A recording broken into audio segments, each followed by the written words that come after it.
Bonsoir à vous tous. Je dis à vous tous parce qu'il y a quand même un monde fou. Et merci d'être là. Ce soir, on va vous parler de... En fait, je suis un peu perplexe parce que dans ce cycle qui est consacré aux villes, nous avons parlé, la fois dernière, c'était Vienne et il n'y avait personne. Ce soir, c'est Pem et il y a un monde fou.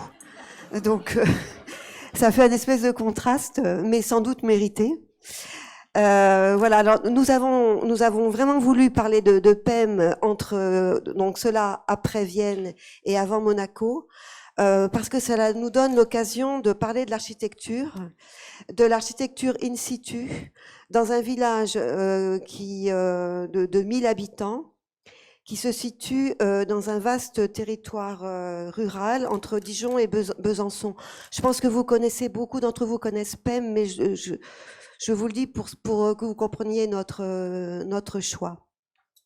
Et donc c'est dans ce cadre concret qu'on trouve un exemple où l'architecture contemporaine s'est inscrite dans la durée, a pu assurer une continuité dans le temps long d'un village historique. C'est aussi une démonstration d'une architecture qui pérennise un patrimoine, et nous verrons comment aussi elle le réhabilite en apportant ses propres solutions. Nous verrons aussi comment conjointement l'architecture et le site se façonnent mutuellement. Et enfin, on constatera le rôle de l'architecture contemporaine dans un contexte historique et quelle vigueur l'architecture contemporaine peut apporter à un tel contexte. Nous verrons aussi quels sont les atouts que les habitants peuvent en retirer dans cette fabrication. Pem, c'est donc l'affaire de projets, de réalisation, de conservation, de réhabilitation, de renouvellement, mais c'est aussi une source d'enseignement, et nous verrons comment cet enseignement s'est organisé et avec qui. Donc parmi les acteurs, nous avons 4 invités qui sont engagés particulièrement dans cette aventure. Je vais me rasseoir. Donc, j'y vais là ou j'attends. Donc, nous sommes très heureux de vous accueillir, vous 4. Donc, Frédéric Hennig, d'abord, vous êtes maire de Pem. Vous êtes aussi vice-président de la communauté d'agglomération du Val-de-Grès. Je le précise parce que vous allez peut-être raisonner aussi hors champ strictement de Pem. Et vous êtes vice-président de l'association des petites cités de caractère de Bourgogne-Franche-Comté. Donc c'est une association qui s'est créée pour valoriser le patrimoine et sensibiliser les publics à ce patrimoine. Et elle regroupe 41 communes, je crois. 58, voilà. Donc nous accueillons aussi Luc Begli, qui est photographe. Vous avez été formé, je crois, à l'école Louis Lumière. Vous vous destiniez pas forcément au départ à l'architecture. Et puis, paraît-il, c'est en partant au Japon que vous vous êtes décidé. D'ailleurs, on a beaucoup appris sur l'architecture grâce à l'ensemble de vos photos.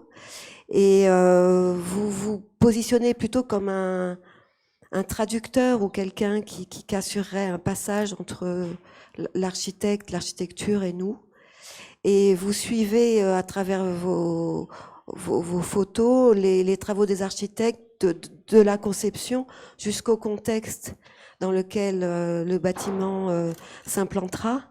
Et c'est peut-être à partir de là que vous êtes intéressé à Pem. Françoise Fromono, vous êtes architecte, critique, professeur à l'école de Paris-Belleville. Vous avez beaucoup écrit, autant en architecture qu'en urbanisme. On connaît vos monographies sur Glenn Merkut, John Hudson, Mark Mimram et Nasrin Serradji, mais vous avez écrit aussi sur l'urbanisme. Votre dernier ouvrage, ou un de vos derniers ouvrages, s'intitule La comédie idéale. Et là, on voit que vous y posez les grandes questions sociétales, comme l'urbanisme et sa relation à la démocratie, ou son manque de relation à la démocratie, la difficulté des choix démocratiques, enfin le manque de représentation plutôt démocratique dans les choix des projets urbains, la question des espaces publics face aux enjeux du privé. Donc ce sont des questions qui sont plutôt liées aux grandes métropoles. Et là, vous vous intéressez à PEM. Donc vous nous direz pourquoi. Et puis cette soirée, c'est quand même autour de vous, Bernard Quirault. Vous êtes l'architecte. Alors on ne sait pas qui a précédé, si c'est PEM qui vous a inspiré pour votre architecture ou votre architecture qui s'est adaptée à PEM, mais vous défendez une architecture lisible où la dimension constructive se perçoit.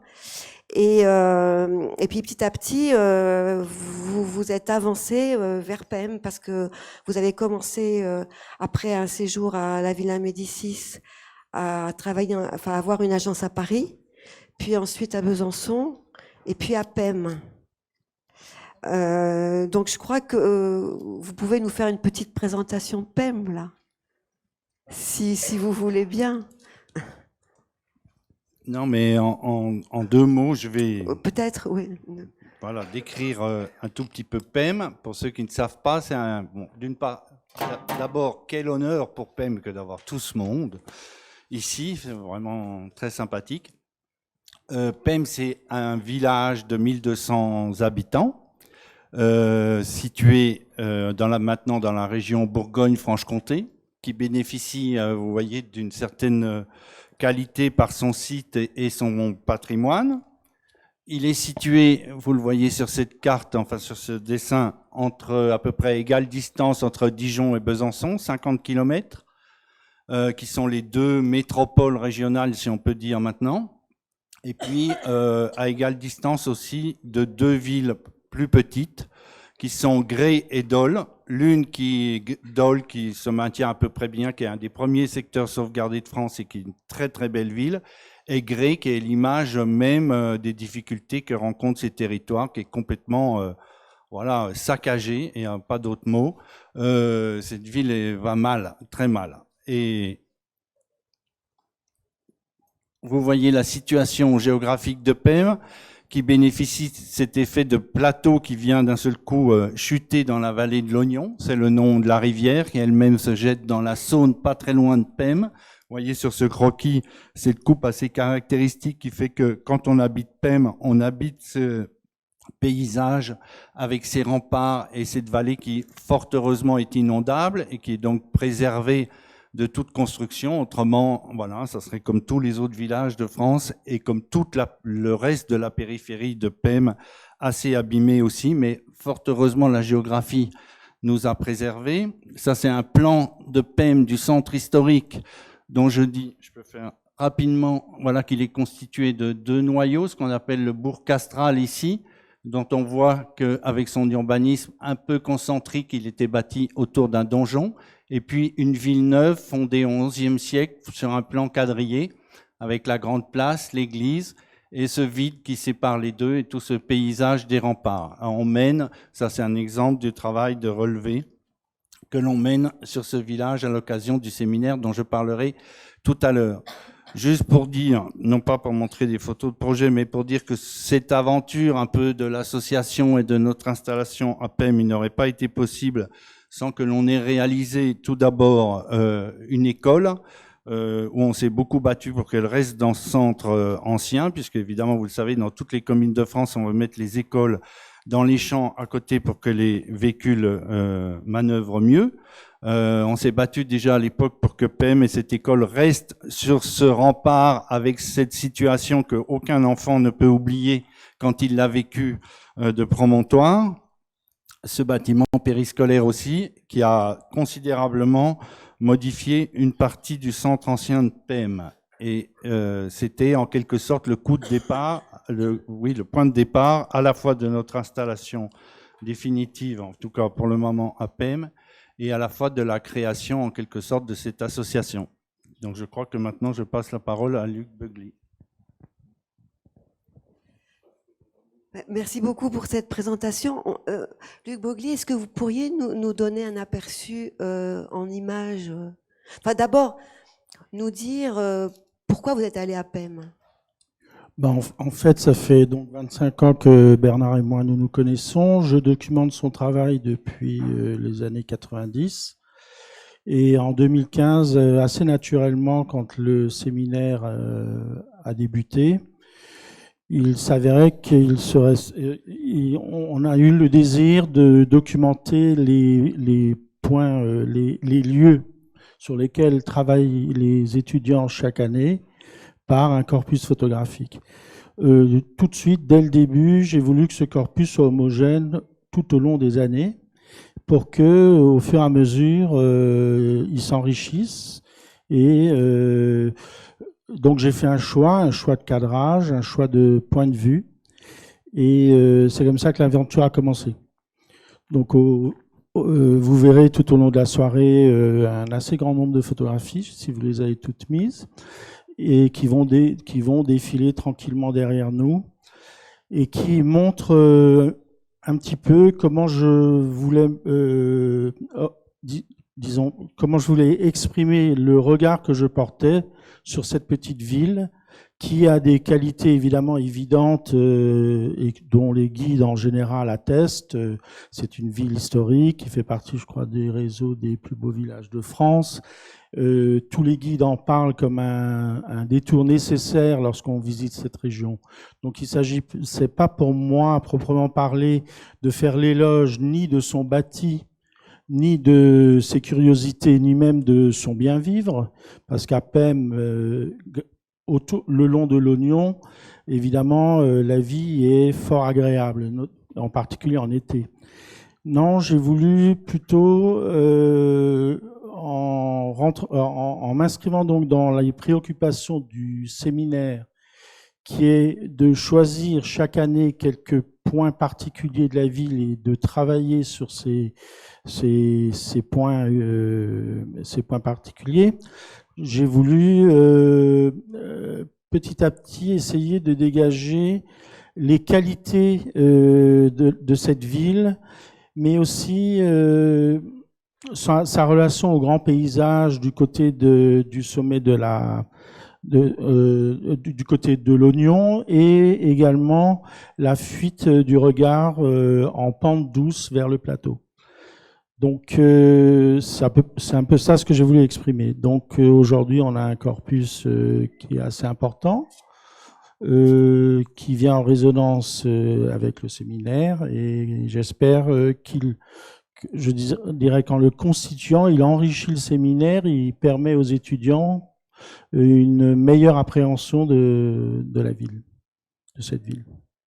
On va pouvoir le regarder petit à petit, oui, tranquillement. Merci beaucoup.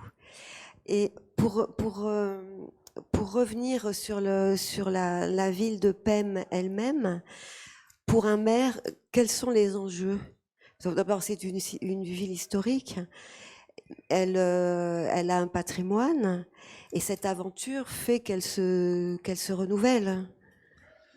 Oui, tout à fait. D'abord, bonsoir à tous. C'est vrai que il y a beaucoup de monde, et puis j'ai été élu maire en 2014. Et là, je suis en pleine campagne électorale, mais je suis pas sûr d'avoir autant de monde que ça dans les prochaines. Alors, je vous remercie d'être là. Et oui, alors en fait, en effet, quand on a des monuments historiques dans un village, eh ben, on a forcément, quand on est habitant et quand on est maire, des contraintes urbanistiques, ne serait-ce que par la présence des architectes des bâtiments de France.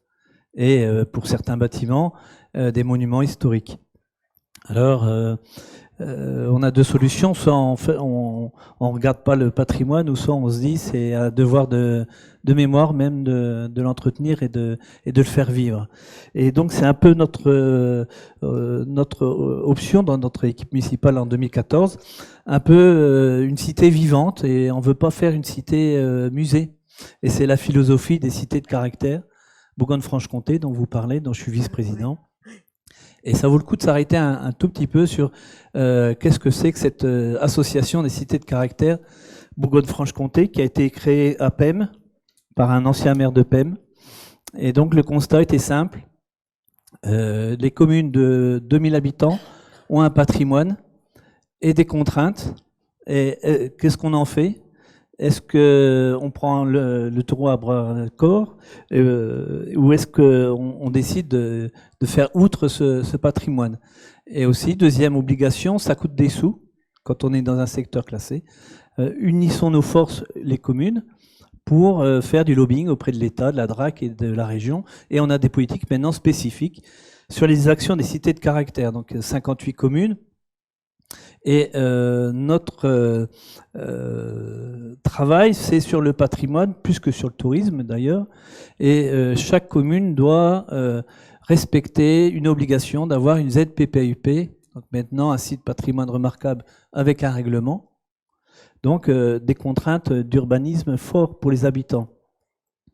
Et on a mis en place aussi des architectes conseils pour la Bourgogne et la Franche-Comté, pour aider à ce qu'on appelle un schéma d'aménagement urbain de caractère, qui sont du travail réfléchi, esthétique sur les espaces publics.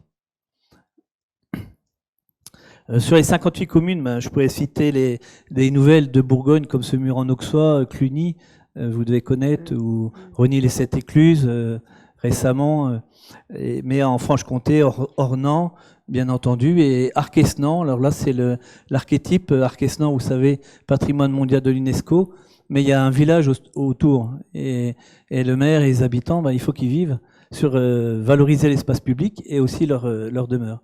Et donc, on leur met à disposition un architecte conseil, et on essaie de promouvoir une réflexion plus globale avec la Saline sur des travaux d'espace public. Donc, c'est pas toujours gagné avec tous les conseils municipaux, mais c'est au moins notre philosophie. Alors, je vous ai parlé de règlement d'urbanisme, et le gros écueil d'un maire, c'est la police d'urbanisme. C'est-à-dire que des gens font des travaux sans permis, sans autorisation, et donc il faut avoir les moyens de préserver le patrimoine d'une commune. Toujours est-il que comment lutter également sur un phénomène de mentalité. Je ne sais pas pourquoi, ça fait des dizaines d'années que ça existe. Les gens, ils ont besoin d'un pavillon avec un jardin et puis une voiture. Donc ça veut dire que ça s'étale un peu partout en dehors du centre. Et la mentalité, maintenant, ça va y compris sur les écoles. Bernard en parlait, il a fallu vraiment faire un combat politique, si on peut dire, sur cette école pour la laisser au centre de Pem. Mais ça va aussi sur les zones commerciales, puisqu'il y a une nouvelle zone qui est dans le Jura. Donc vous avez vu la carte, hein, on est frontalier du Jura. Et donc il y a une zone qui est en train de se dessiner à l'extérieur de Pem. Donc pour nous, c'est pas trop notre philosophie. Et on essaie de convaincre les collègues jurassiens de ne pas étendre et consommer la consommation foncière. Je dirais, je ne vais pas être trop long pour que le débat puisse se faire, qu'on a ce comportement-là, donc un changement de mentalité à essayer de faire comprendre aux gens, mais essayons d'investir le bourg-centre et les maisons abandonnées. Et il faut les retaper. Au moins, c'est notre philosophie du conseil municipal. On s'est dit, il faut absolument qu'on arrive à diminuer les maisons en ruine ou les dents creuses et qu'on puisse travailler à convaincre les habitants. Par ailleurs, je suis président du Pays Grélois, mais ça, c'est une autre casquette. Mais, donc, je suis en charge du schéma de cohérence et d'organisation territoriale, le SCOT, un autre document d'urbanisme. On a fait le constat dans le Pays Grélois les 25 dernières années, que nous étions à moins 0,6% de progression de la population. Donc on stagne, on va dire.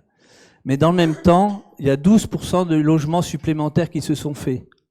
Donc ça veut dire que l'effet sociologique de la population fait que si on veut maintenir sa population, il faut 12% de logements supplémentaires. Du coup, il faut travailler à diminuer l'espace foncier des communes et réinvestir les centres-bourgs. Alors pour cela, dans le SCOT, nous avons mis une contrainte forte en disant on demande à toutes les communes de diminuer leur nombre de logements vacants par 3 ou 4% selon les endroits. Et à PEM, nous avons 13% de logements vacants. Du coup, on a une marge de manœuvre dans le centre pour réinvestir ces logements. Je dirais simplement, quand j'ai été élu maire, j'avais dit à Bernard, il faut faire quelque chose, parce que quand il fallait une autorisation de construire ou un permis, il fallait aller à la préfecture à 65 km pour présenter son dossier à l'architecte des bâtiments de France. Donc l'idée que j'avais, moi, c'était de faire l'inverse, c'est que l'architecte des bâtiments de France vienne à PEM. C'est chose faite maintenant. Donc on a fait une commission SPR et on a fait surtout le travail d'avenir à Dieu, je pense que Bernard va en parler, pour dire aux habitants, c'est pas plus compliqué, c'est pas forcément plus cher. Donc si vous êtes en secteur classé, on va profiter d'avoir des compétences à PEM pour vous apporter un appui technique gratuit pour les habitants, pour réfléchir sur votre projet. Et à nous élus de trouver un appui financier pour la rénovation. Et là, on peut dire qu'on a quand même été aidé par la DRAC et la Fondation du patrimoine qui ont joué le jeu pour aider. Et de là à démarrer Avenir Radieux, non, au départ et toujours un conseil aux habitants, mais après l'idée du séminaire, l'idée de soutien sur les espaces publics. Et on a encore beaucoup de travail parce que si on veut changer les mentalités, à dire on habite le centre, il faut régler les problèmes de stationnement, il faut régler les problèmes d'espace public qui changent complètement. Et il y a vraiment un gros travail de réflexion, quoi. Et c'est aussi un travail des cités de caractère, de dire il faut avoir un schéma de développement qui bannit un petit peu l'extension urbaine sauvage, on va dire, et reconquérir le centre-bourg. Mais c'est pas seulement des cités de caractère. Il y a le maire de Montébézu, je vais quand même le citer, parce que c'est un collègue maire du canton, c'est une toute petite commune, mais il a le même souci du patrimoine, même pour une commune qui n'est pas classée. Et puis aussi Marnay, puisque l'épouse du maire de Marnay est là, c'est la députée aussi de notre circonscription, mais je pense aussi que notre philosophie, c'est de dire on a besoin d'un appui technique. Donc c'est Avenir à Dieu, et on a besoin d'un appui financier, et là on a encore du travail à faire pour que l'État apporte aux cités de caractère des financements pour aider les habitants et pas forcément les cités. C'était long, hein? Non, c'est très bien. Françoise Frobono, ces problématiques qui sont sur d'autres échelles que celles de Paris ou des grandes métropoles, en fait, l'intérêt que... Enfin, je sais pas comment vous poser la question, parce que votre dernier ouvrage est sur Paris, sur la question des halles, et vous êtes allé à PEM. Donc, qu'est-ce qui s'est passé? J'ai beaucoup de cordes à mon arc. Non, je suis pas sûre que ce soit si curieux, dans la mesure où il me semble que les problèmes territoriaux, urbanistiques sont liés, c'est-à-dire qu'au fond, le problème des halles de Paris et des métropoles en général est tout à fait lié aux problèmes territoriaux de la désertification des territoires. Voilà, les politiques de concentration sur les métropoles causent en partie un certain nombre de problèmes dont on a pris conscience récemment, mais qu'on connaissait avant, hein, à l'occasion de la révolte des Gilets jaunes. Enfin, on en a beaucoup parlé. Donc cette grande écharpe qui traverse la France de la Haute-Marne en passant par Lyon, certains endroits de Bourgogne-Franche-Comté jusqu'au Massif central, qui est délaissé par les politiques publiques, où il n'y a pas d'emploi, où il y a peu de transport, transports, ou voilà, tout ce qu'on a déjà discuté longuement ces derniers mois, sont, me semble-t-il, liés avec la question de la métropolisation, dont la question des halles est évidemment une sorte de précipité extraordinaire. Donc voilà, ces questions ne sont pas indépendantes, et moi, elles m'intéressent, bien sûr. Et puis, vous citiez gentiment mes travaux tout à l'heure. Il se trouve que le premier article que j'ai jamais écrit de ma vie, c'était en 1986, pour AMC, à l'époque où Jacques Lucan en était le rédacteur en chef, et c'était sur Monte Carasso et Luigi Snozzi. Ah oui. Donc cette question, et puis je me suis beaucoup intéressée ensuite aux travaux de Giancarlo Di Carlo à Urbino, enfin voilà, donc il y a forcément des liens entre cette question de l'architecte dans l'espace public, de l'architecte dans le domaine élargi de sa compétence programmatique, urbaine, évidemment constructive, un architecte dans le paysage, un architecte dans l'espace public, et ses antécédents. Et c'est aussi une des raisons, en dehors aussi de l'amitié que j'ai pour Bernard et de l'intérêt pour son travail, qui m'ont fait accepter, quand il m'a invité à venir faire une conférence, j'ai eu envie de voir.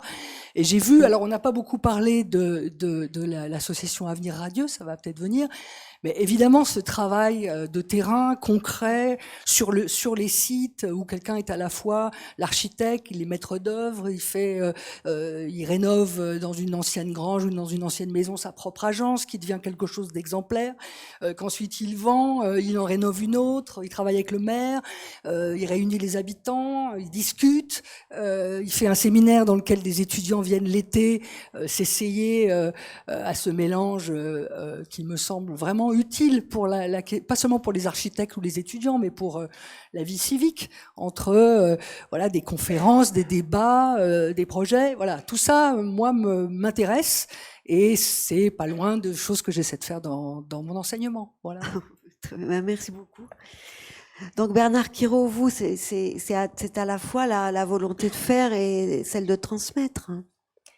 Oui, il y a ces deux aspects, évidemment, mais Françoise a parlé tout d'abord de la politique des métropoles. C'est évident qu'il faut se rendre compte à quel point ces territoires sont délaissés, en tout cas PEM et sa région, et tout le monde connaît ces effets de ces métropoles. En l'occurrence, nous, ce sont deux petites métropoles, Dijon et Besançon, mais qui drainent quand même toutes les richesses humaines et culturelles et économiques. Et voilà, les centres anciens se désertifient, comme vous le savez. Mais je dirais que, en tout cas, notre engagement à PEM, il a d'abord comme raison, voilà, les difficultés tout simplement de la vie d'un architecte, hein, que moi j'ai l'impression de sans arrêt évoluer et bouger pour répondre à l'évolution, en quelque sorte, de la commande, ou en tout cas de ce métier. C'est certain que, voilà, moi j'ai travaillé à un moment donné où j'avais l'impression que c'était l'époque bénie, où il y avait tout un tissu qui aidait à la qualité architecturale dans ces territoires ruraux, hein. On n'est pas à Paris, on n'est même pas à Besançon, notamment les DDT qu'on a beaucoup décriés, mais qui finalement, à travers leur service des constructions publiques, faisaient beaucoup pour promouvoir auprès des maires, avant la décentralisation, l'architecture, et encore après, jusque dans les années, je sais plus, 2000 à peu près et quelques. Les CAUE, dont beaucoup sont aujourd'hui maltraités, voire oui, disparaissent. Certains sont encore en forme, mais tout ce tissu qui faisait que la qualité architecturale et les maires étaient conseillés plutôt bien a disparu, a été livré à l'assistance à la maîtrise d'ouvrage privée, ce qui produit un effet assez catastrophique sur ces territoires.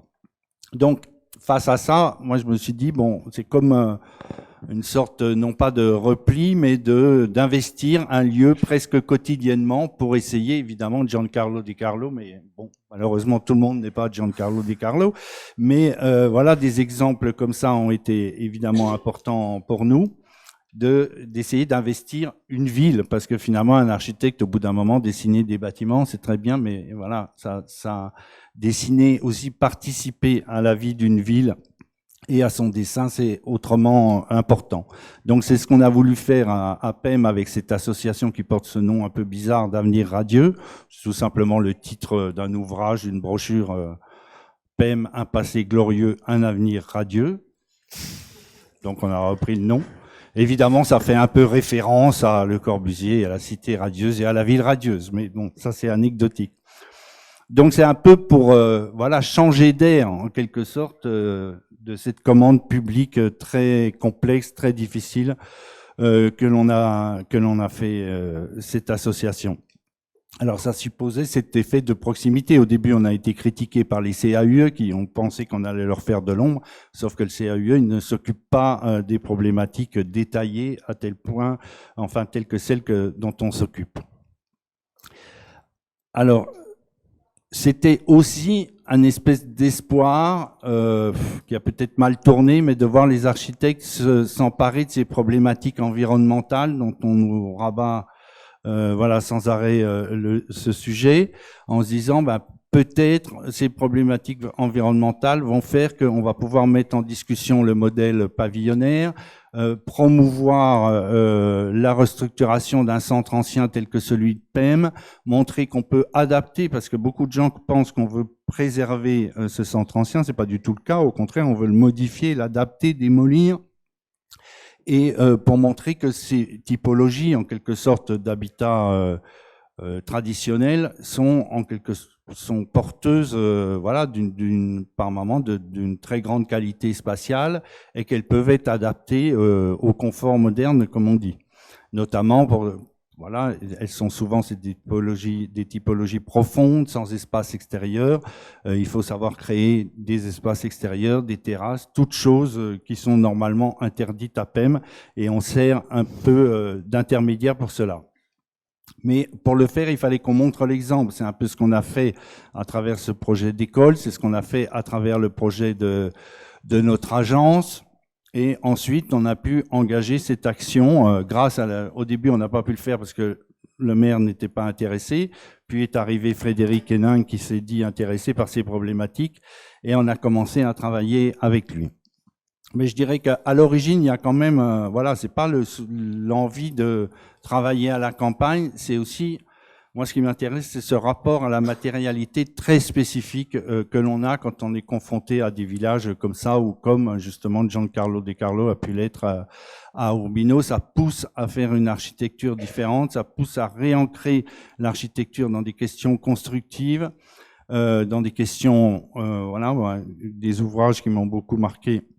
C'est évidemment les ouvrages de Norbert Schulz aussi, que Odile avait traduit à l'époque. J'ai découvert ça récemment.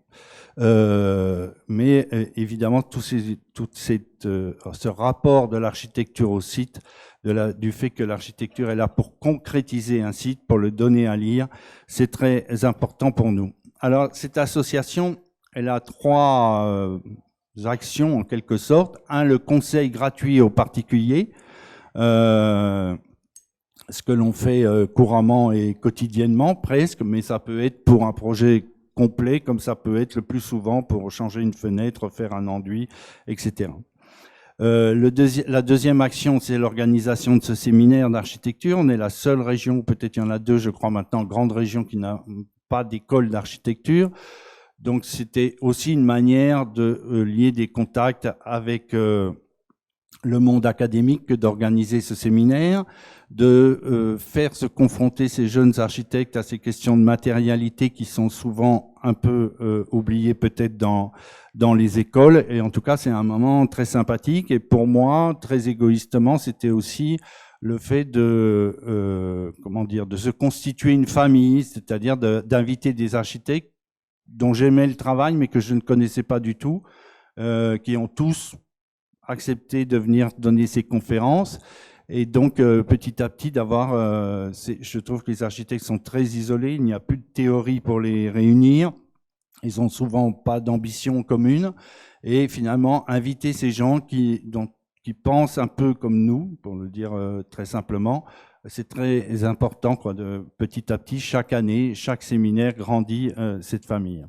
Enfin, le troisième point, c'est le conseil des actions de cette association, c'est le conseil à la collectivité, à la commune, notamment évidemment pour tout ce qui a trait à l'urbanisme et l'architecture, mais j'y reviendrai rapidement. Alors le bilan de la première action, il est plutôt positif, on peut dire, très modeste. Si vous venez à PEM, vous verrez aucun miracle, hein, voilà. Mais il y a quelques bâtiments qui ont été restaurés, beaucoup de travaux qui sont malheureusement non autorisés. Voilà, le maire en a parlé, je ne vais pas m'étendre dessus, mais il faudrait un aspect un peu plus police du bâtiment pour ça. Voilà, petit à petit, ça bouge, mais vous savez, c'est très long. Le temps de l'urbanisme est très très long, donc on a 5 ans d'existence et des petites choses ont été faites, mais pas beaucoup.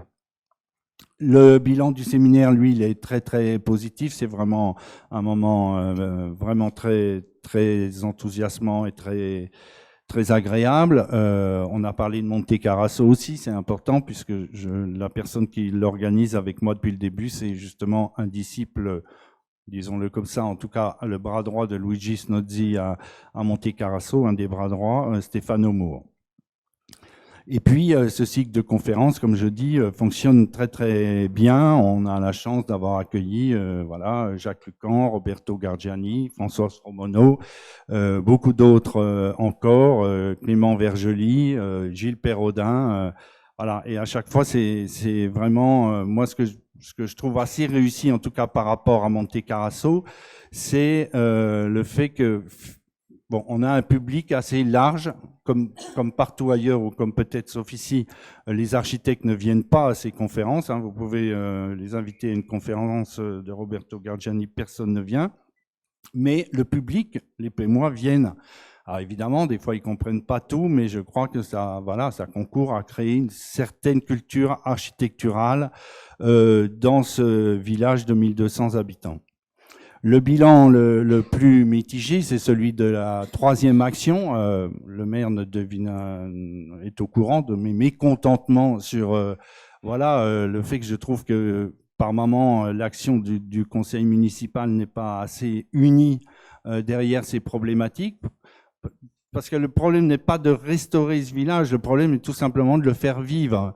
Hein, si on est dans un réseau de transport qui n'accueillera jamais aucun, qui ne fera qu'on n'accueillera jamais à PEM d'industrie ou d'industrie. Donc c'est juste une ville de service de 1200 habitants avec ses commerces, son école, son notaire, etc., son agence d'architecture aussi. Et sa seule chance, finalement, c'est d'être attractive, de pouvoir accueillir à nouveau une population qui soit sensible à ces notions de proximité, de service de proximité, et puis aussi, évidemment, sensible à son patrimoine. Donc, moi, j'ai quelquefois l'impression que si on avait un conseil municipal plus réuni autour de nous, on aurait fait énormément de choses, on aurait changé beaucoup de choses, mais vous le savez, et c'est pas de la faute du maire qui est ici présent, mais voilà, il est entouré de beaucoup de gens, dès que vous leur parlez de culture, etc., qui sont contre, et qui, voilà, il y a une espèce aussi, il faut bien le dire, tout n'est pas rose, d'opposition sourde par moment à ce que l'on essaye de faire pour PEM, notamment parce qu'on ne comprend pas qu'en réalité, c'est dans l'intérêt économique du village. Voilà ce que je peux dire rapidement, mais oui, je reprécise quand même que je ne le fais pas pour protéger ce village, mais pour me poser des questions très égoïstement d'architecte par rapport à ce village et par rapport à la ville, parce que c'est peut-être une petite ville, mais c'est une ville.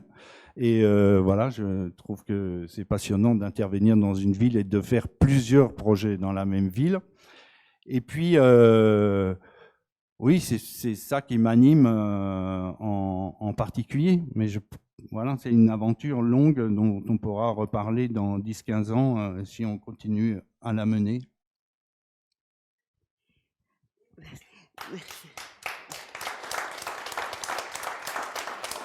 Mais alors, monsieur le maire, ces habitants, vous sentez quand même un changement, enfin des meilleures dispositions ou un intérêt croissant? Alors, je vais prendre le mot de Bernard, mitigé, on va dire.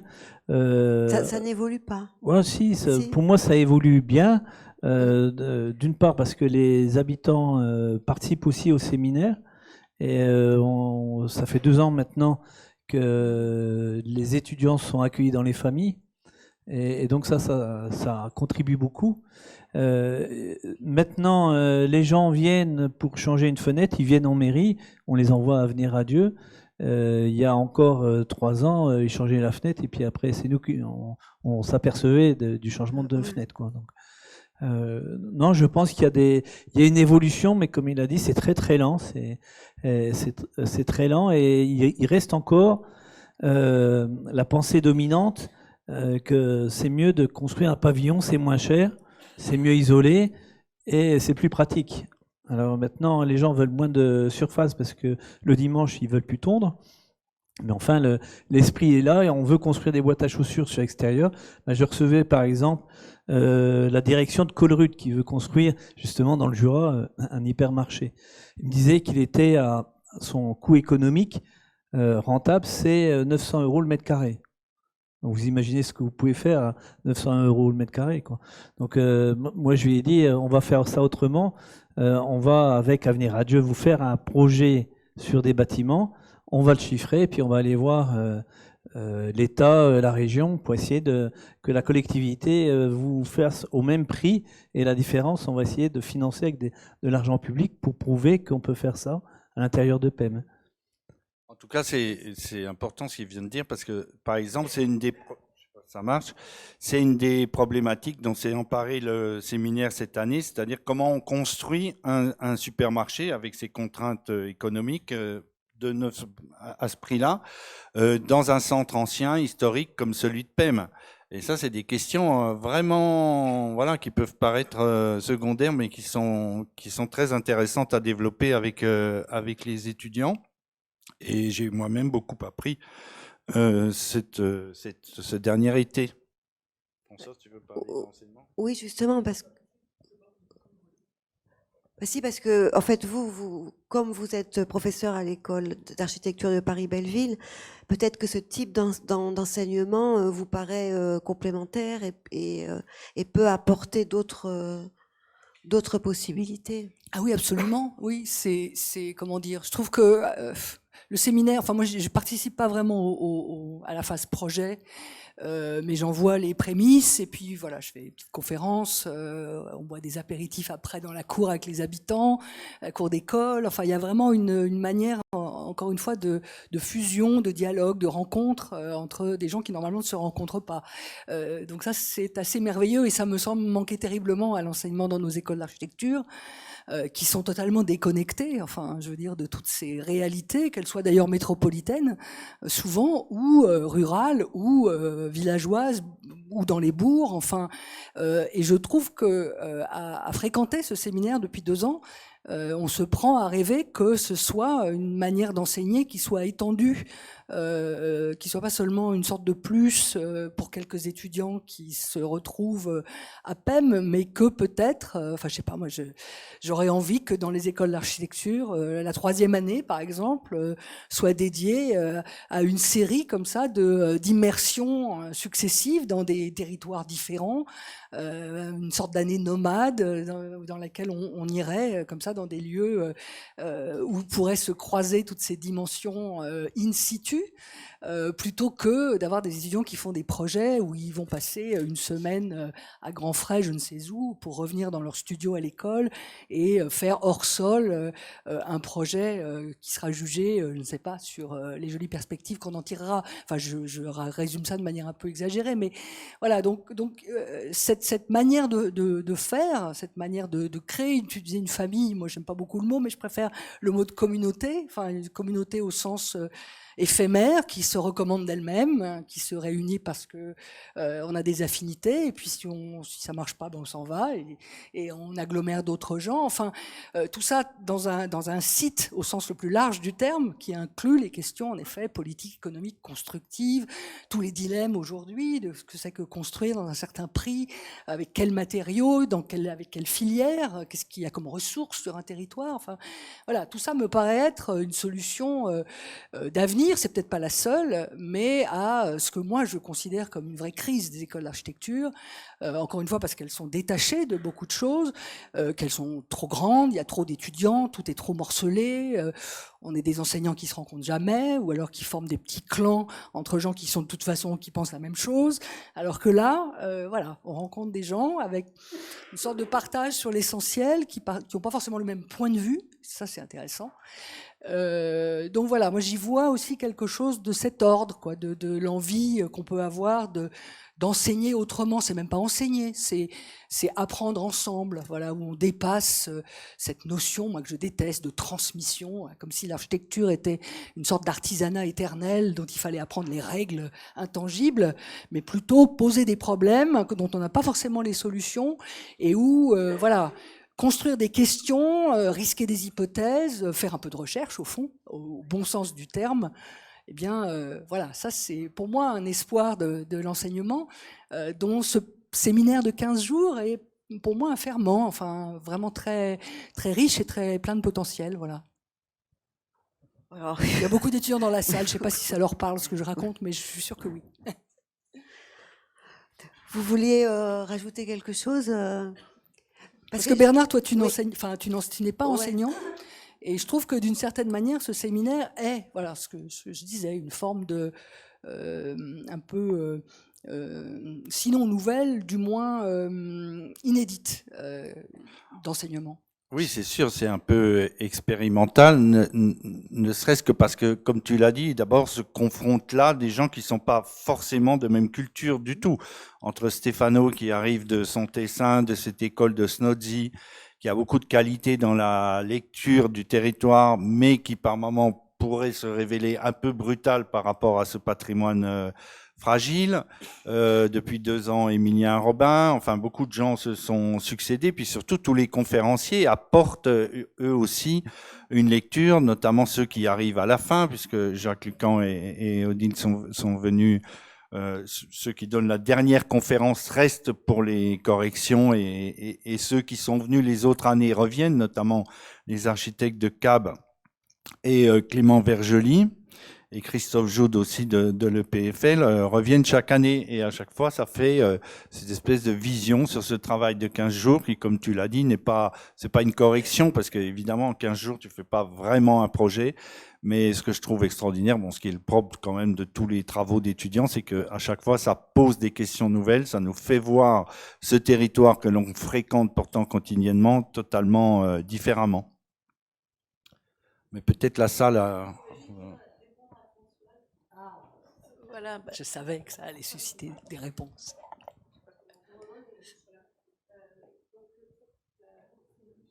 Pardon. Je trouve ta remarque très pertinente. Et effectivement, par moments, il faut savoir sortir un peu des sentiers battus. Et ça me fait penser à une expérience qu'on avait quand j'étais étudiante, donc il y a déjà un certain temps, à l'école d'architecture de Strasbourg. En fait, notre professeur René Tabouret donnait pour les étudiants de l'école. En fait, on devait partir pendant 1 mois. Ça s'appelait l'exercice village. Et on était disséminés en toute l'Alsace, aussi bien dans les Vosges du Nord, dans la plaine d'Alsace. Et on était pendant 1 mois dans un village. Il fallait qu'on fasse l'étude, enfin des études sociologiques, des dessins, des croquis, un projet. Et en fait, les professeurs venaient nous corriger. Et donc, cette idée d'être en relation avec un territoire, parce que c'était l'école d'architecture de Strasbourg, donc on était en relation avec le territoire alsacien.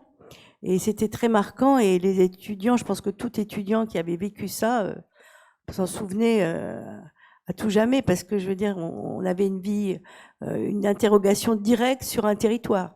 C'est-à-dire qu'on était vraiment sur des cas précis, et chaque village avait une problématique différente ou avec des questionnements différents. On travaillait avec les mairies et on demandait, les professeurs organisaient ça justement, et c'est à peu près ce que tu imagines, parce que ça existait et c'était extrêmement pédagogique en tous les cas.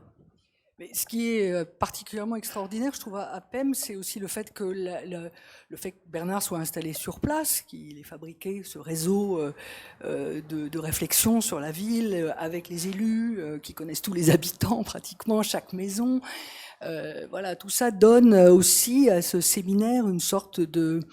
Voilà, c'est pas seulement l'importation d'étudiants, c'est aussi, même longtemps, il y a aussi, je trouve, enfin, pour ce que j'en ai vu, un réel intérêt à prendre connaissance aussi de ce que ces habitants ont à dire, je sais pas, à l'issue d'une conférence, les questions qu'ils posent. Voilà, il y a vraiment un échange que, personnellement, moi, j'ai connu dans aucune autre situation, encore une fois, d'enseignement, même si ce mot n'est pas, je pense, apte à décrire la finesse de ce qui se passe à PEM. C'est très intéressant, très agréable, quoi. Voilà. Luc Bogli, vous voudriez en dire un peu plus, parce que pour vous aussi, c'est une expérience nouvelle. Nouvelle, je ne sais pas. Ce que j'espère dans ce travail qui court sur de nombreuses années, c'est que la revitalisation d'un bourg ancien passe aussi par un questionnement du regard qu'on porte sur lui. Et les habitants d'une ville comme PEM sont évidemment dans une habitude d'usage, ont probablement des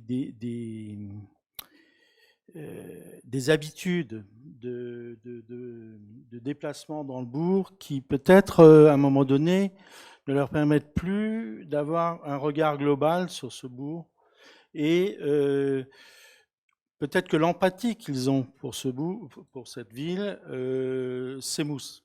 Il y a beaucoup de maisons à vendre, certains commerces ferment, je l'ai constaté ce week-end. Et il est important de réenchanter en quelque sorte le regard qu'on a sur la ville que l'on habite, mais aussi de donner envie à ceux qui n'y sont pas installés et qui y passent, ou qui ont peut-être le désir un jour de s'y installer, d'avoir une image renouvelée de ce bourg qui sort, je dirais, d'une iconographie touristique qui existe à foison, ou d'une iconographie culturelle, je dirais, installée, comme pourrait l'être un guide d'architecture. Les photographies n'ont pas l'ambition... D'abord, elles ont deux ambitions. Il y a une ambition d'accompagnement du séminaire, parce que je pense que la constitution d'un corpus fait aussi évoluer l'objet d'étude. Enfin, j'espère qu'il le fait évoluer. Et l'autre ambition, c'est donc d'essayer d'exprimer toute la finesse de déplacement, du changement de point de vue sur un périmètre qui est petit quand même, qui est tout petit, mais qui est exceptionnel parce que d'une part, il donne d'un côté sur le grand paysage, en contrebas des fortifications, pardon, excusez-moi, et également un glissement vers l'île aux Forges, vers le plateau. C'est un paysage qui est très particulier.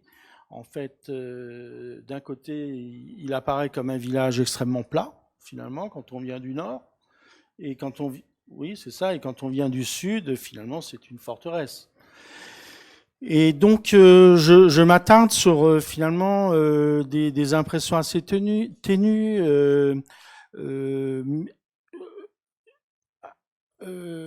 qui est lié à mon déplacement, au choix aussi d'une lumière extrêmement homogène, et parce que c'est une ville qui est, je dirais, drainée par ce qu'on appelle là-bas des trages, c'est-à-dire des petites venelles qui longent les murs, séparent, qui correspondent, j'imagine, au plan cadastral. Et tous ces petits cheminements me semblent importants pour montrer à la fois la richesse de la ville, mais aussi ce qu'elle a finalement d'attachant.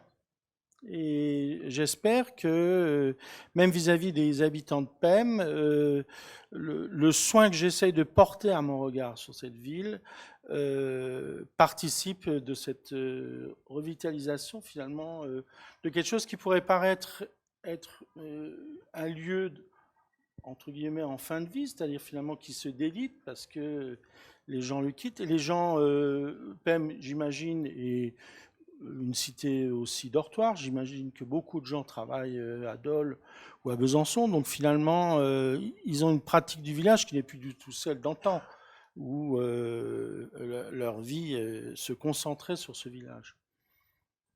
Voilà ce que j'essaye un peu de faire dans ces images. Je ne sais pas si j'ai répondu à votre question. Si, parce qu'en fait, ça nous éclaire et j'aimerais bien que, un petit peu dans le même esprit, si vous pouviez, Bernard Quiraud, sur vos interventions, c'est-à-dire en tant qu'architecte, mais architecte contemporain, vous arrivez à améliorer les conditions de vie des habitants dans leurs maisons, qui en fait sont des maisons qui sont destinées à des usages médiévaux ou classiques, et vous leur redonnez une nouvelle vie. Mais même quelques exemples concrets, ça serait bien pour qu'on comprenne ce qui est possible. Il faudrait que je montre des images que je n'ai pas. Oui, on fait entrer le confort moderne dans ces vieilles maisons.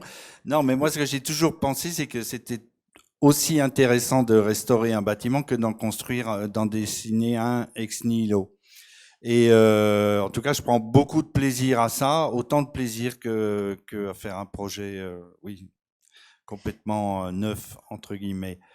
Et ce que je sais, c'est que dans ces vieilles maisons, on a un potentiel spatial, je sais pas comment il faudrait dire ça, énorme. C'est-à-dire qu'on arrive à créer des espaces très intéressant, très lumineux, et que tout ce travail-là qui m'amuse, en quelque sorte, en tout cas qui me passionne, c'est de montrer que justement dans ces maisons, on peut créer une spatialité moderne et continue, par exemple, et faite avec une matérialité très simple, parce que PEM s'est construit sur des travées très régulières, hein, d'environ 4,50 m, qui correspondent à la fois à la dimension des caves, à la fois à la dimension des portées d'un plancher en bois. Donc quand vous intervenez dans ce type de construction, vous intervenez déjà avec une sorte de logique qu'il n'y a plus qu'à suivre. Et bon, maintenant, il y a un autre aspect, c'est tout le dialogue avec les architectes des bâtiments de France, comment leur apporter la preuve qu'il faut qu'ils acceptent des terrasses sur les toits, qu'il faut qu'ils acceptent des modifications en profondeur de ce patrimoine. Autrement, on n'arrivera pas à faire revenir les gens qu'ils aient le désir d'y habiter. On l'a fait déjà au moins une ou deux fois dans PEM, en bravant un peu les interdits. Et on arrive à améliorer considérablement des bâtiments. C'est ça qui est assez passionnant, quoi, hein. C'est de montrer que finalement, pour le même budget, on va avoir un palais au lieu de la petite maison posée dans son jardin. Après, sur les espaces publics, c'est beaucoup plus long. On a fait cette école, on est en train de faire un projet de bibliothèque qui, je pense, voilà, c'est toute une atmosphère que ça crée, ce séminaire. C'est-à-dire, je pense que, par exemple, ce projet de bibliothèque, qui est très compliqué, très difficile, parce qu'il est dans un endroit clé du village, dans une topographie complexe. On a beaucoup discuté de ce projet avec nos amis suisses, c'est aussi ça qui est intéressant. C'est-à-dire, eux, ils voulaient faire un type de projet, on a commencé à faire le leur. Après, on en a fait un autre, parce qu'on a trouvé qu'ils étaient trop brutaux, un peu. Hein, c'est l'école vaquinienne, alors quelquefois c'est un peu dur dans un village comme PEM. Mais ce travail sur la bibliothèque, par exemple, je pense qu'il n'aurait jamais eu lieu. En tout cas, peut-être l'idée ne serait pas venue à la commune de transformer un bâtiment en bibliothèque s'il n'y avait pas eu le séminaire qui s'était intéressé avant à ce site. Et on avait révélé les problèmes et les potentialités aussi. Donc petit à petit, voilà, on fait des projets. Et moi maintenant, vraiment celui que j'aimerais faire depuis le dernier séminaire, c'est, enfin, faire moi ou d'autres, mais en tout cas, c'est réaliser cette extension du supermarché, qui serait d'ailleurs le seul moyen de le maintenir ici, parce qu'effectivement, autrement, un jour, il risque de partir, dans ce dialogue très complexe entre l'économie, comme on le disait tout à l'heure, d'un supermarché et la nécessaire inscription patrimoniale de ce bâtiment dans un tissu fragile. Sachant qu'on ne l'a pas dit, peut-être le maire l'a dit, je l'ai pas entendu, évidemment, le problème de PEM, comme tous les villages et comme bon nombre de villes, c'est le stationnement. Parce que si vous voulez, c'est un truc qui gangrène totalement le paysage, qui bousille tout, qui fait qu'on se déplace mal, même dans un village comme ça, qui pourtant, voilà, personne, il n'y a pas énormément de voitures, vous en doutez, mais voilà, la vue, tout est mangé par la voiture. Et une des grosses problématiques, c'est comment créer des poches de stationnement, comment vider les voitures des rues pour leur redonner un peu de tranquillité visuelle, j'entends, et créer des poches de stationnement dans ces îlots, parce que ce que vous ne voyez pas, c'est qu'en réalité, il y a d'énormes morceaux de PEM en ruine, quasiment en ruine. Donc, il y a des potentialités énormes pour réinvestir ce territoire. Merci beaucoup. J'espère que les habitants sont autant au courant des photos de Luc Wegli que des travaux de Bernard Quirault, que c'est des informations qui circulent. Oui, c'est des informations qui circulent parce que Avenir à Dieu fait une lettre qu'on joint à notre bulletin municipal. Donc, on diffuse aussi l'information. Oui. Les photos, je crois qu'il y a une exposition cet été. Donc, on invitera les habitants.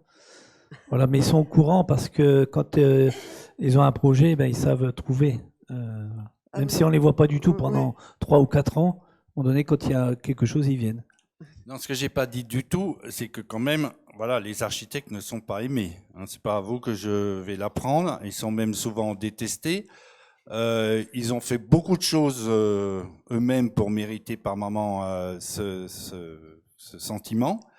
Et que Avenir Radieux, c'est une manière d'essayer de retrouver le contact très simple avec la population, voilà, de rendre à nouveau service comme on pourrait rendre service en étant médecin ou en étant boucher ou que sais-je.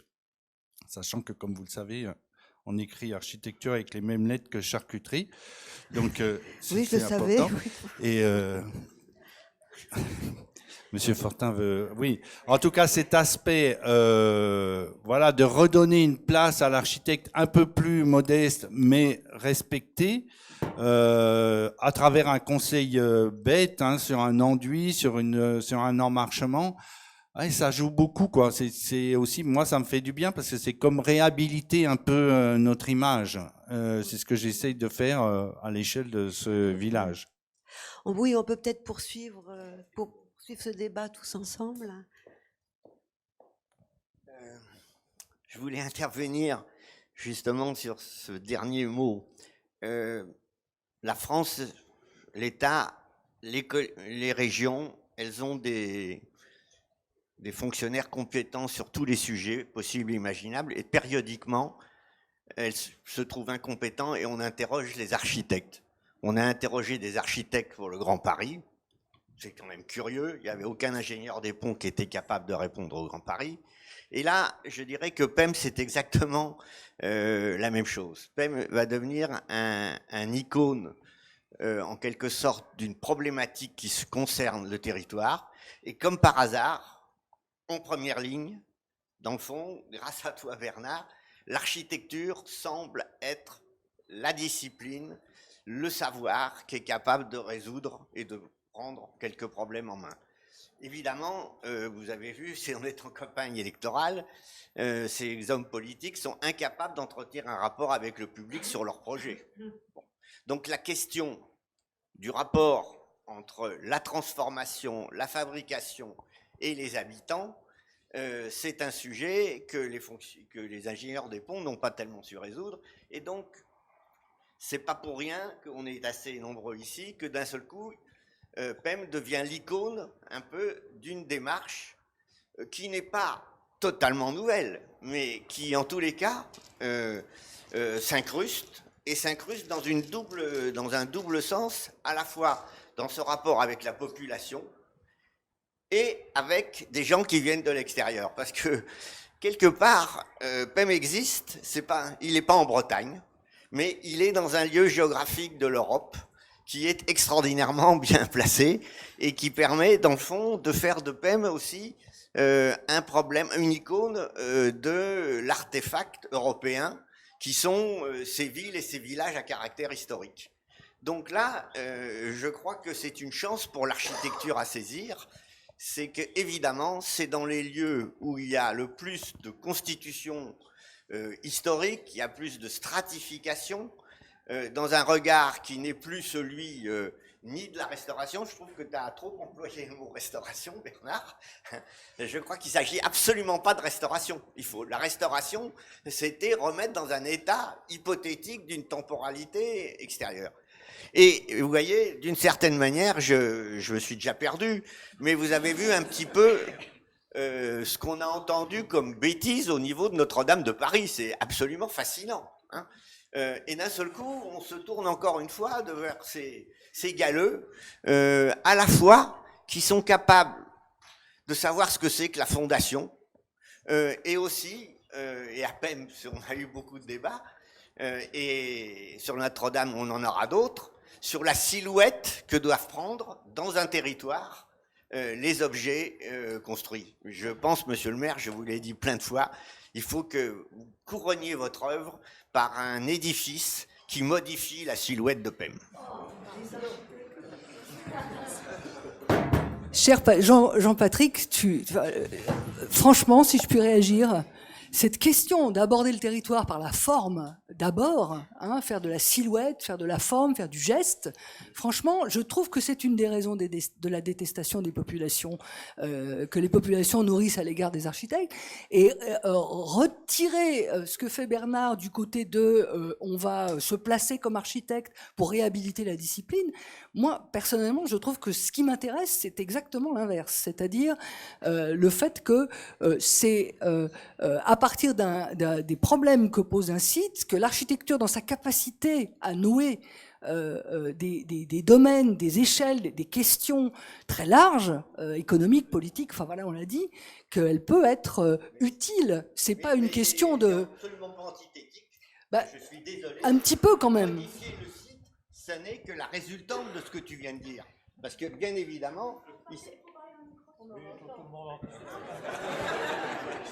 Bien évidemment, ce qui est saisissant à PEM, c'est toutes les conditions particulières, toutes les conditions spécifiques qui sont capables d'inspirer et de susciter des solutions qui sont évidemment pas mimétiques. Je suis enchanté que Bernard travaille sur le supermarché, parce que c'est évidemment l'antithèse de la reproduction, parce qu'on ne sauvera pas PEM, et pourquoi PEM est formidable, c'est qu'il n'a pas été altéré par tous les marchands du temple, de tous les villages du Périgord. Donc c'est ça qui en fait sa chance, mais c'est sa capacité aussi à démontrer qu'il est capable de se transformer, à le représenter, cette transformation, dans un paysage qui touche l'Europe, parce que vous l'avez peut-être pas vu, mais il y a toutes les autoroutes qui relient transversalement l'isthme européen qui passent dans le coin. Donc, je suis absolument pas antithétique, il faut tenir les deux lignes, c'est ce rapport à la population, à la compréhension des projets. Je pense, monsieur le maire l'a rappelé, mais le fait que les stagiaires habitent chez les gens, chez les citoyens de PEM, me semble absolument fondamental, hein, et c'est vraiment une des grandes idées de PEM. Oui, j'avais une remarque à faire, c'est qu'à PEM, le bâti, c'est un bâti relativement imposant. Il y a une volumétrie très importante de beaucoup de bâtiments. Or, vous ne parlez que de transformation d'un habitat individuel et pas du tout d'un habitat collectif. Et une partie de cette volumétrie pourrait être adaptée à cela.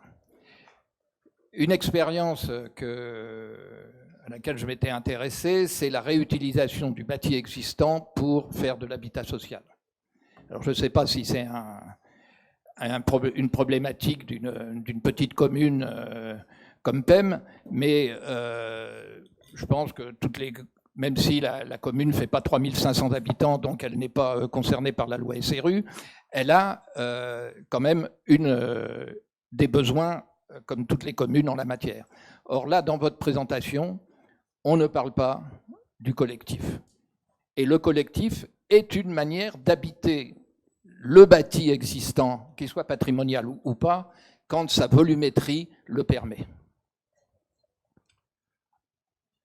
Écoutez, oui, on n'en a pas parlé, mais bon, il y a bon nombre de bâtiments à PEM sont quand même habités par plusieurs logements, mais ça reste une dimension qui ne permet pas de faire du collectif au-delà de 2 ou 3 logements par bâtiment, sauf cas exceptionnel, mais il se trouve que par exemple, l'avant-dernier séminaire s'est posé cette question d'un bâtiment relativement important à transformer en logement collectif.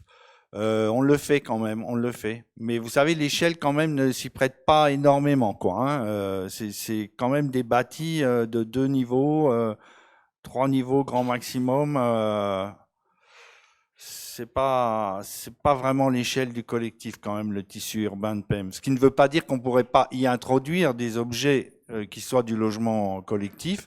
Ça, c'est une autre question. Mais pour le moment, voilà, c'est pas une question qu'on a cherché à développer avec la commune. Moi, je voulais juste rajouter sur le collectif, le bailleur social, il veut pas construire dans le vieux PEM. Lui, il vient avec des plans, des petites maisons pavillonnaires. Voilà. Et par contre, votre remarque est juste parce qu'on a des très grosses demeures qui sont habitées par une personne ou deux. Voilà. Et quand ces maisons vont être à vendre, enfin, ce qu'on constate, c'est que c'est beaucoup trop gros pour un projet. Donc, il va falloir qu'on trouve une idée de créer une société, je sais pas trop comment dire, une SCI, où les acheteurs achèteraient qu'à seul niveau, mais ils seraient dans un projet commun. Mais je sais pas trop comment ça peut se faire juridiquement, mais forcément, il va falloir s'adapter à la demande, quoi.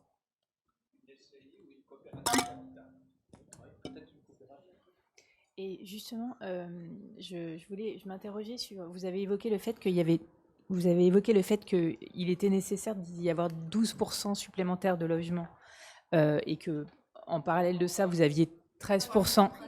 D'accord. Et qu'en parallèle, donc vous avez évoqué ces 12% supplémentaires de logements qui étaient nécessaires et qu'en parallèle de ça, 13% des logements étaient vacants dans le centre de PEM. Et je m'interrogeais sur la stratégie en tant qu'élu que vous conduisez. Est-ce que vous misez sur la revitalisation du centre-bourg par tout ce travail qui est fait par l'association via les séminaires, les architectes, les conférences pour redonner envie à une population jeune de s'installer sur place, ou effectivement, c'était ma question, c'était est-ce que vous avez une stratégie proactive j'ai vu des témoignages de communes justement qui sont issues du réseau des petites cités de caractère, via des films qui ont été faits entre le réseau des ANABF, donc l'association des architectes des bâtiments de France, et l'association des petites cités de caractère, où en fait on a des stratégies d'élus qui rachètent par exemple des rez-de-chaussée et qui les louent avec un bail emphytéotique à un tarif modique à des artisans et qui revitalisent ainsi les rez-de-chaussée et qui font de même aussi avec des logements en créant justement des sociétés immobilières qui permettent de racheter, de rediviser d'un point de vue foncier, de redonner un bout de terrain pour rendre la chose plus attractive d'un point de vue économique et qui enfin, c'est étonnant, hein, mais qui endosse ce rôle en fait. Alors, pour répondre à votre question, nous, on va tout azimut. Hein. S'il y a des gens qui veulent construire, on va essayer de leur dire que la priorité pour nous, c'est la revitalisation du centre, mais on ne va pas empêcher non plus des gens de s'installer sur PEM, quoi. Alors, par contre, je prends l'exemple d'un commerce qui a fermé, c'est une boucherie. Donc voilà, c'est bon. La démarche qu'on a nous, c'est d'aller voir d'autres bouchers pour ceux qui s'installent, pour leur dire quelles sont vos conditions. Ah ben moi le fond il est trop cher, donc là-dessus, ben, je lui dis on va engager la commune. Alors là c'est en une période un peu électorale, donc c'est un peu compliqué. Mais là on est dans l'économie, c'est une compétence de la communauté de communes. Donc il faut aller voir, j'allais dire, l'intercommunalité pour dire, moi j'ai un projet là-dessus, qu'est-ce que vous faites, ou faites au moins la boîte aux lettres. Parce que si c'est la commune qui fait, elle n'a pas le droit de le faire sur des vitrines, quoi. Et pour acheter des maisons vides et les reconstruire, etc., c'est en effet le palier qu'on n'a pas encore franchi. Par contre, on a commencé à acheter un terrain dans le centre. Moi, je suis de plus en plus convaincu qu'il va falloir démolir. Et dire aux habitants, on achète une maison pour la démolir, c'est quand même pas simple, quoi. Donc le terrain, il y a un garage à l'entrée du terrain qui est dans le centre de Pem. Il appartient à l'ancien maire de. Donc il faut que j'aille lui dire de vendre son garage pour le démolir. Donc, ouais, c'est pas encore gagné, quoi. Mais c'est vrai que, et Bernard le rappelle tout le temps, il faudrait passer à l'étape suivante. On a aussi le problème des biens vacants. Et là, la loi NOTRe nous a retiré le pouvoir des biens vacants, puis c'est les intercommunalités qui doivent le faire. Donc là aussi, à nous d'être actifs pour utiliser tous ces leviers-là, quoi. Mais on a encore un palier qu'on n'a pas franchi.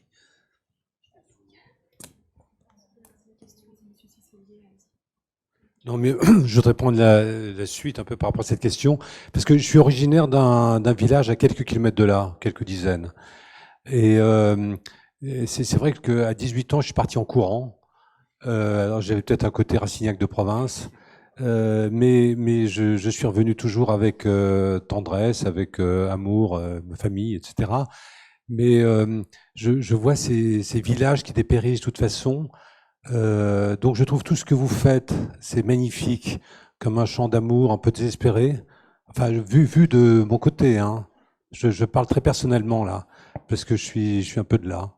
Et finalement, je voulais savoir quelle est votre vision à long terme. À 50 ans, dans 50 ans, ce sera quoi? Est-ce que vous imaginez que c'est une autre civilisation?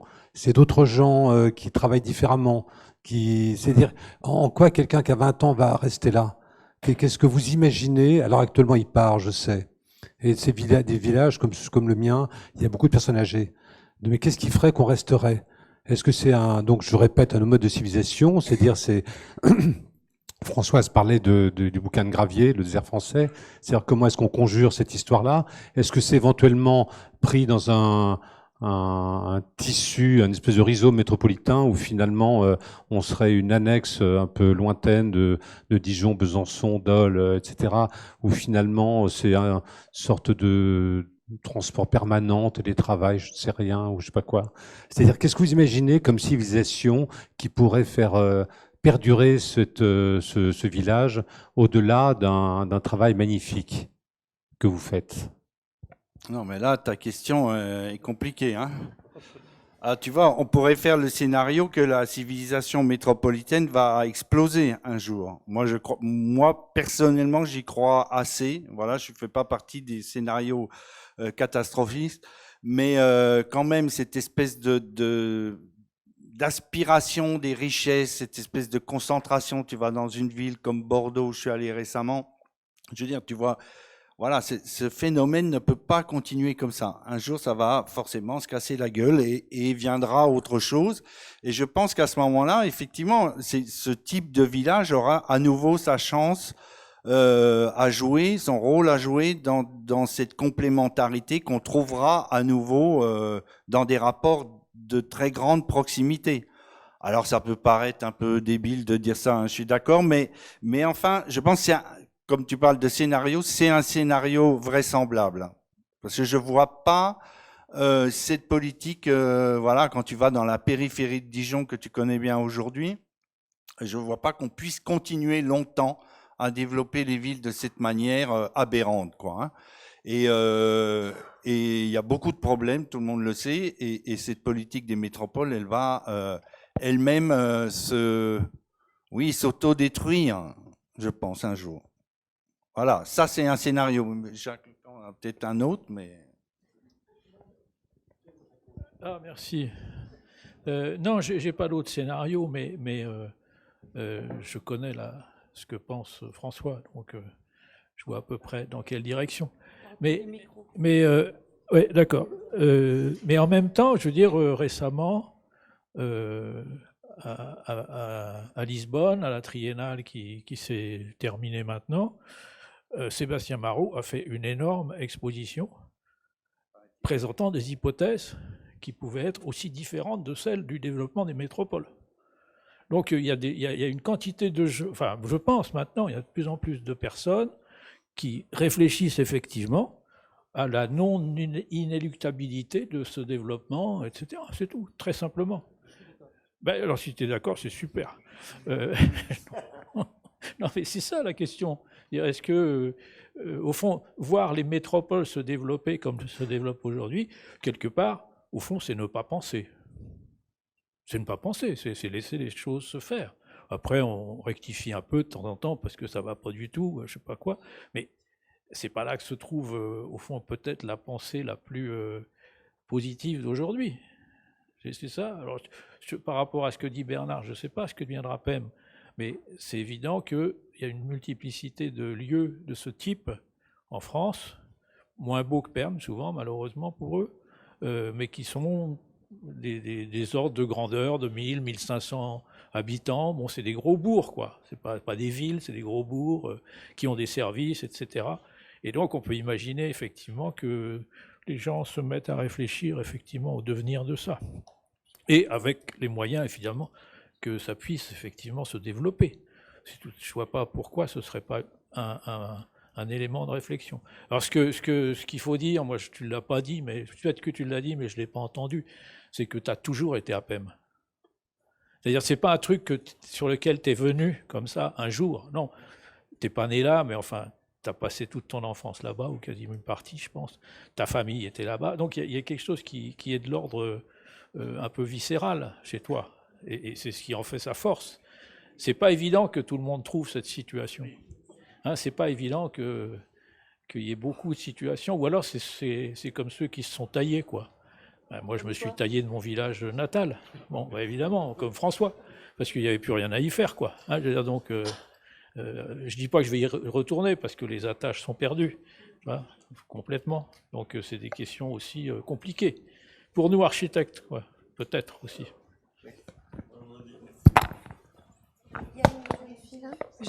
J'avais une question concernant votre démarche justement de travailler localement. Est-ce que vous avez débuté finalement, trouvé un réseau aussi d'entrepreneurs locaux? Quelles sont vos démarches de projet par rapport à la réalisation de vos projets? Est-ce que vous travaillez avec des matériaux locaux? Quelle est votre vision par rapport à ça? Ouais.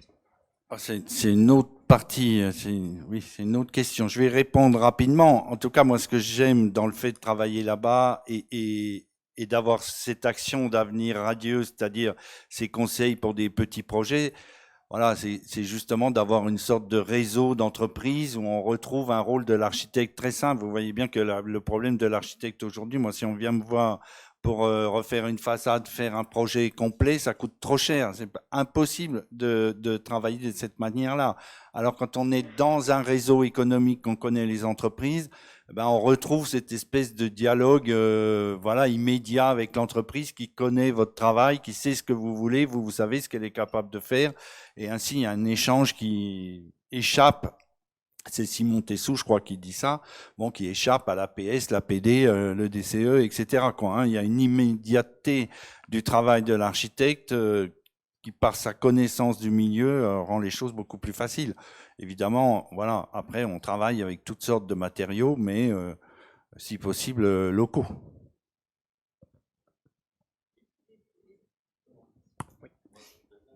Oui, j'avais juste... une remarque pour compléter la remarque de Jacques Lucan. J'ai été justement associé sur cette triennale d'architecture de Lisbonne avec Sébastien Marot. Et ce qu'on a pu voir à travers cette exposition et les recherches menées, c'est que finalement, ce qui se passe aujourd'hui, c'est quelque chose qui s'est passé à de multiples reprises dans l'histoire. L'inversion des migrations qui ont été dans le XXe siècle de la campagne vers la ville. À plusieurs moments, on a eu des retours à la campagne, des retours nécessaires parce qu'effondrement de civilisation, parce que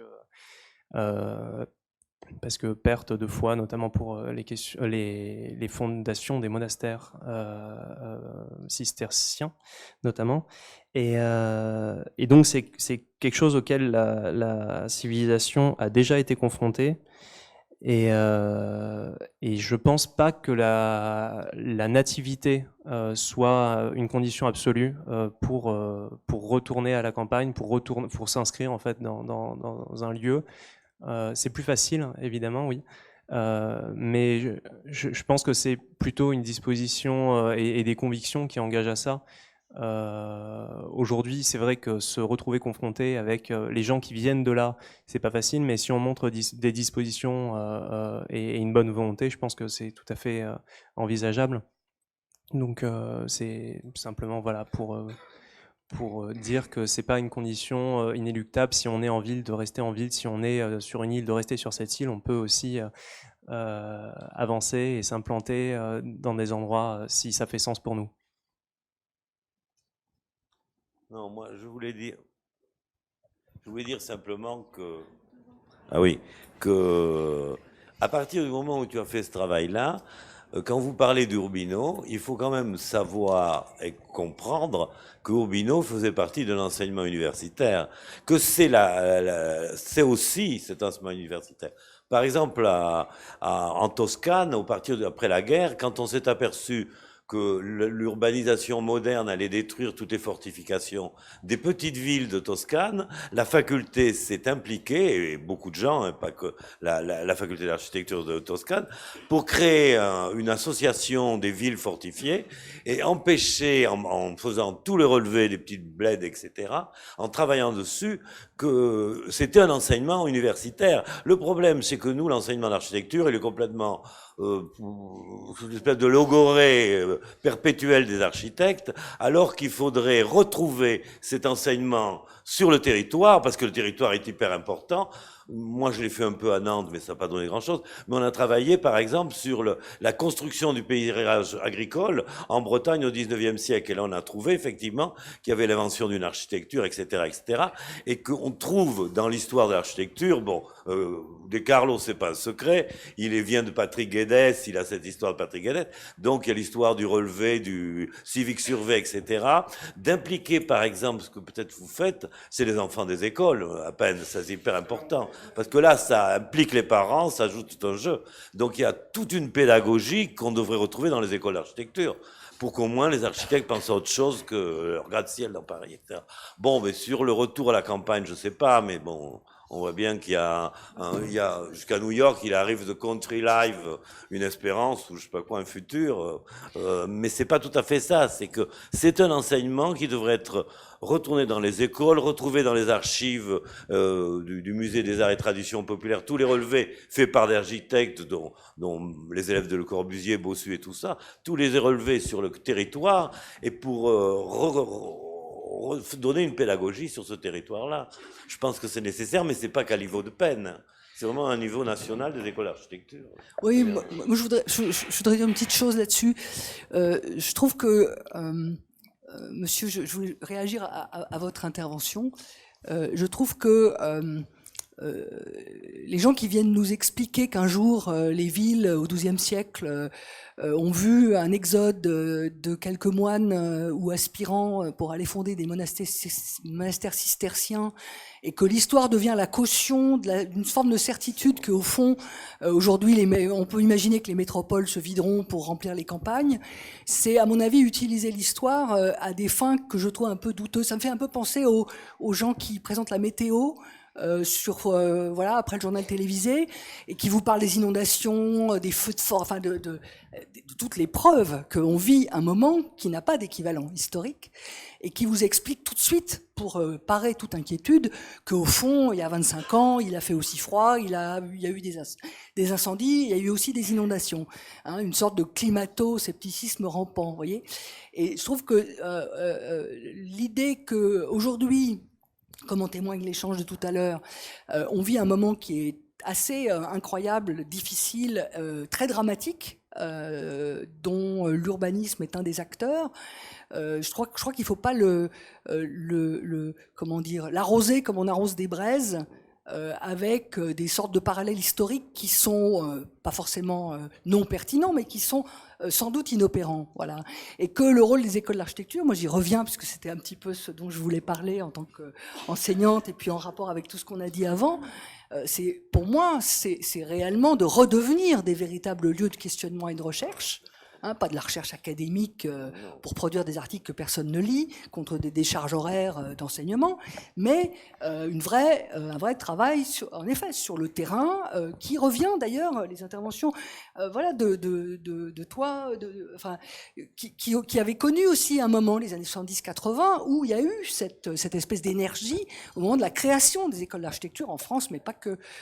Et que là, on est face, à mon avis, à un moment où il faut sortir de l'académisme, revenir sur le terrain, faire en effet des relevés, rencontrer des gens, essayer de reconstruire une forme de base en haut, pas que, qui mobilise aussi la théorie et l'histoire, mais pas de manière instrumentale, alors je déteste le mot réinventer pour des raisons que vous imaginez, mais il y a quelque chose de ça, et je crois qu'on est là à une sorte de carrefour. Voilà, je ne veux pas faire ma Greta Thunberg, mais c'est un peu ça quand même. En tout cas, il y a bien un séminaire des enfants. Mais c'est plus qu'un séminaire. Les enfants sont très utiles.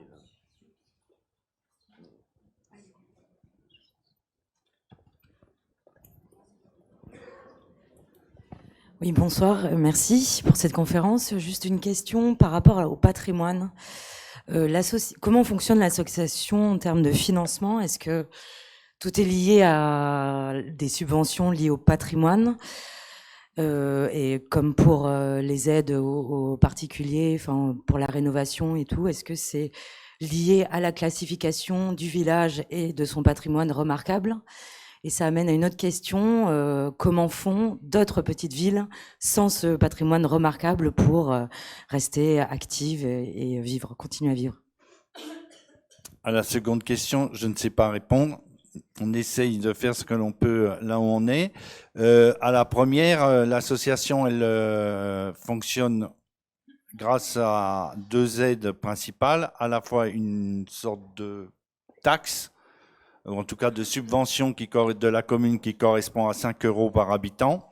Et puis la plus grosse part, c'est la direction régionale des affaires culturelles qui nous aide beaucoup et qui nous permet d'avoir une sorte de mi-temps d'un jeune architecte qui répond gratuitement à ces questions de la population par rapport à la modification de leur bâti et qui finance en grande partie aussi le séminaire, qui est un événement qui nécessite un peu de moyens.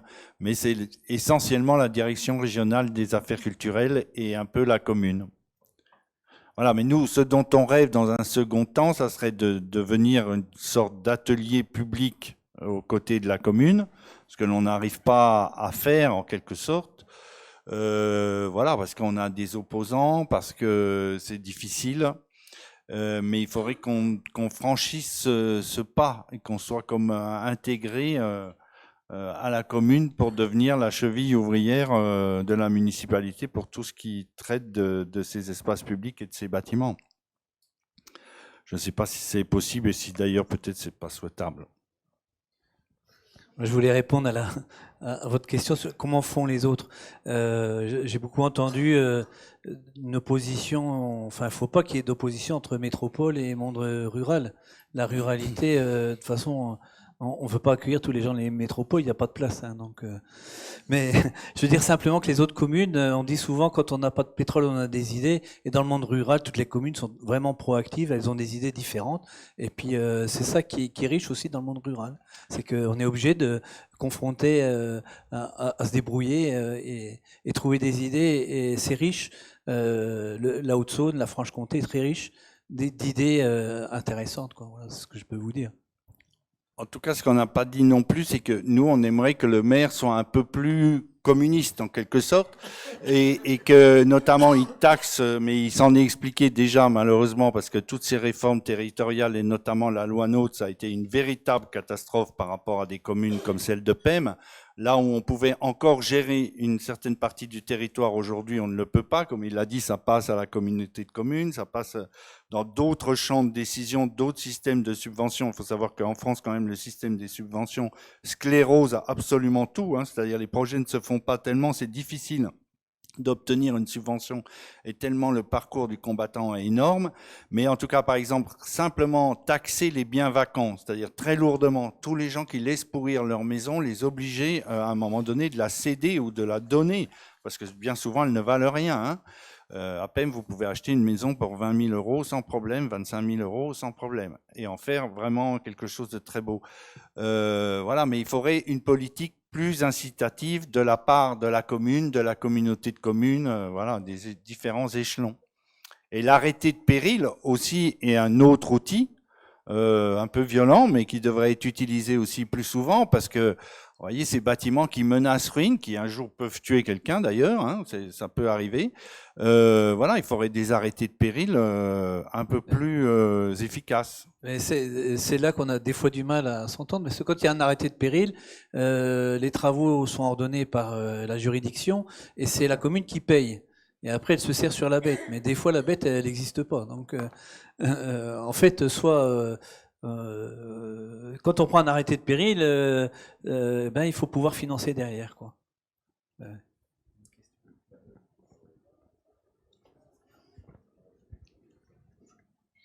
Déjà, avoir Avenir Radieux sur notre territoire, c'est de l'or en barre pour nous. Merci Bernard de ne pas être parti à 18 ans. Merci d'être resté avec nous.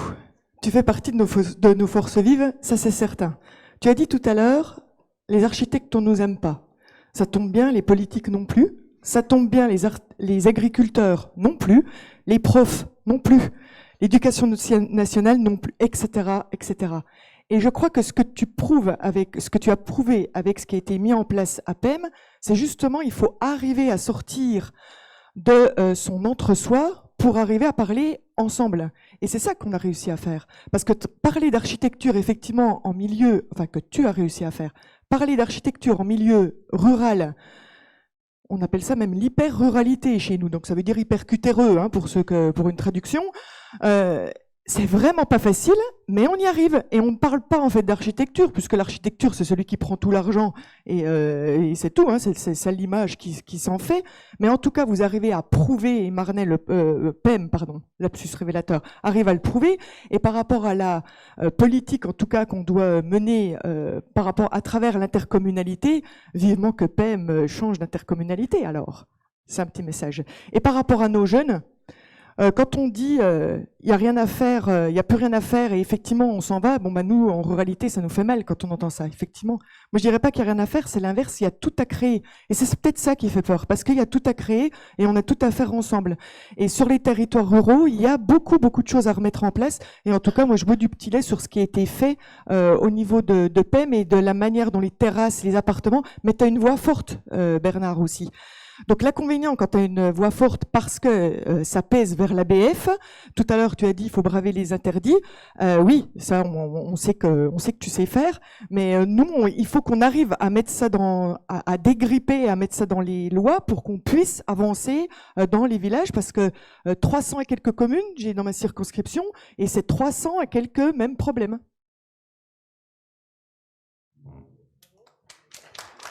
Merci beaucoup.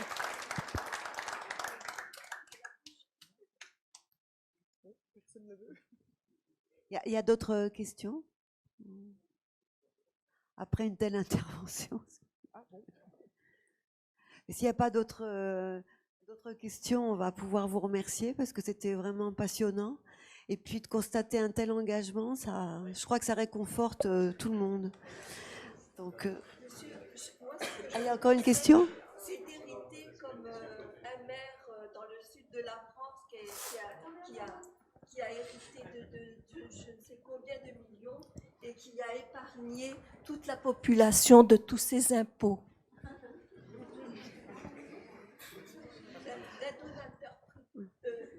Il a hérité d'un donateur qui ne veut pas dire qui il est.